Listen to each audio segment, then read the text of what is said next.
Hi, today I'm going to be talking about fast fashion, its environmental impact, as well as sustainability in costume design. A little bit about me. My name is Renee Garcia. I am a costume designer located in St. Louis, Missouri.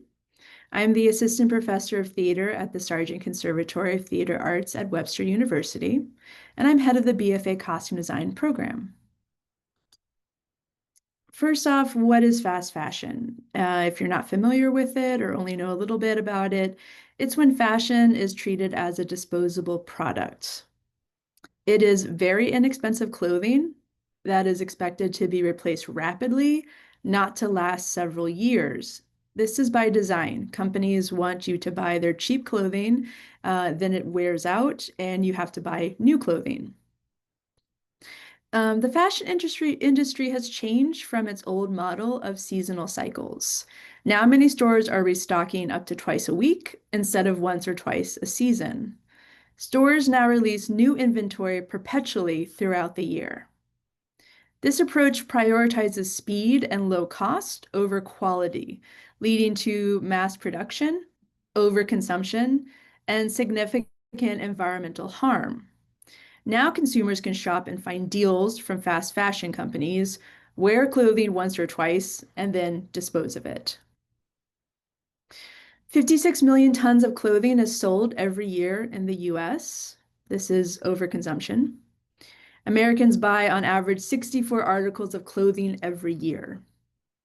10% of clothing is produced but never sold.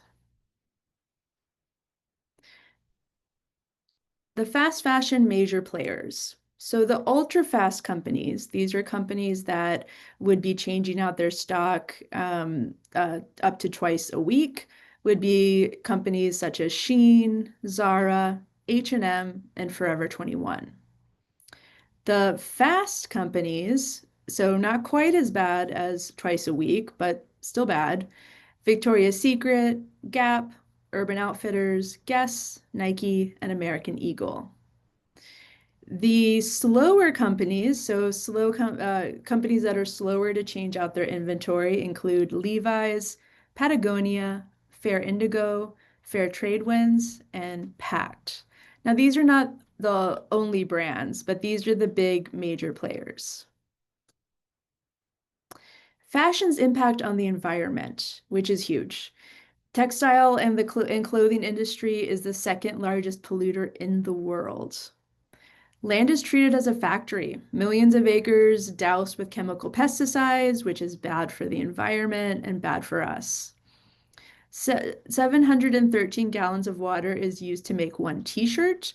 That's enough water to last one person 900 days. So if someone buys a t-shirt from a fast fashion company, wears it once or twice, and then disposes of it, that's a huge waste of water. 60% of apparel uses non-recyclable fibers. Furthermore, synthetic fabrics are more likely to contain hazardous chemicals, which we do not want on our body. Charities sell only 20% of donated clothing, while 84% of unwanted clothing in the US goes into a landfill. So when you buy fast fashion, wear it once or twice, get bored with it, donate it thinking that it's going to be sold and upcycled or reused. That's simply not the case. 84% of it is going into a landfill.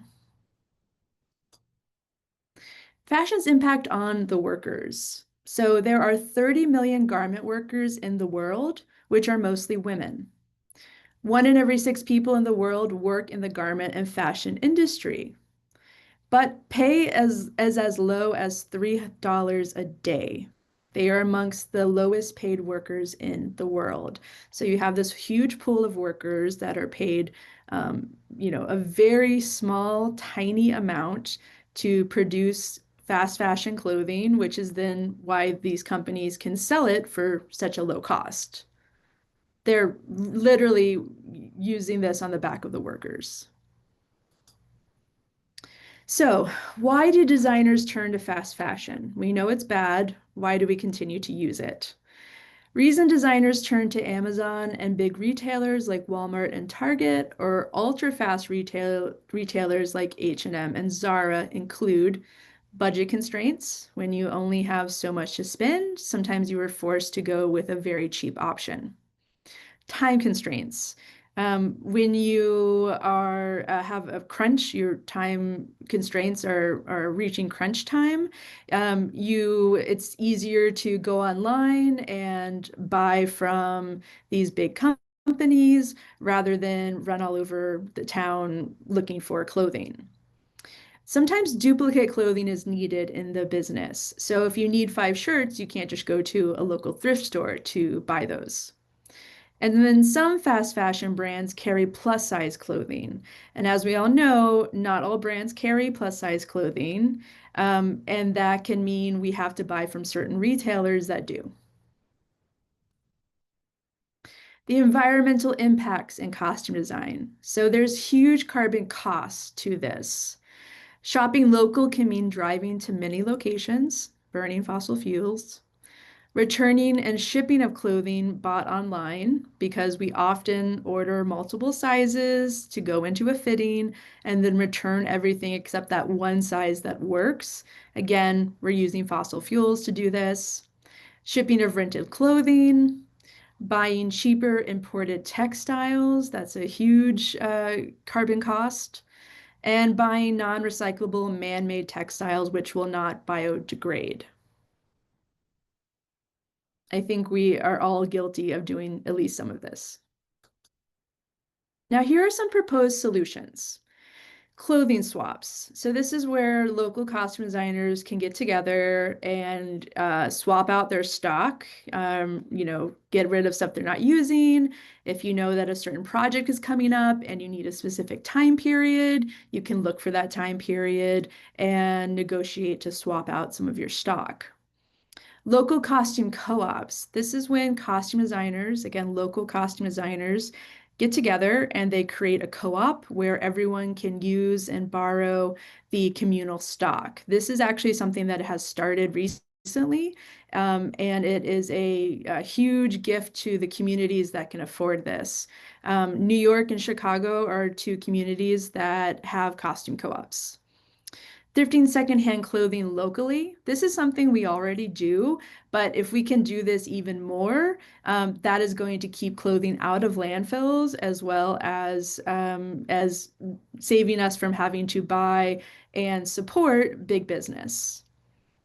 Building larger costume stocks in theaters or personal stock. So if we buy quality goods or are making them, then and we can enlarge our stock, that is a great benefit.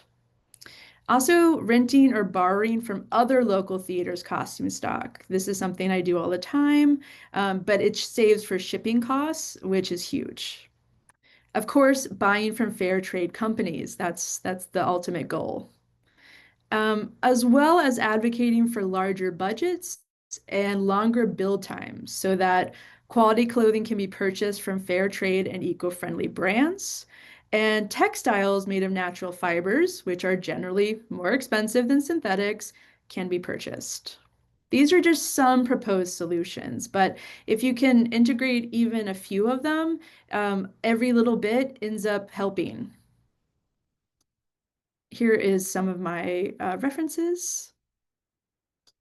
And that is the end of my presentation. Thank you so much for viewing this.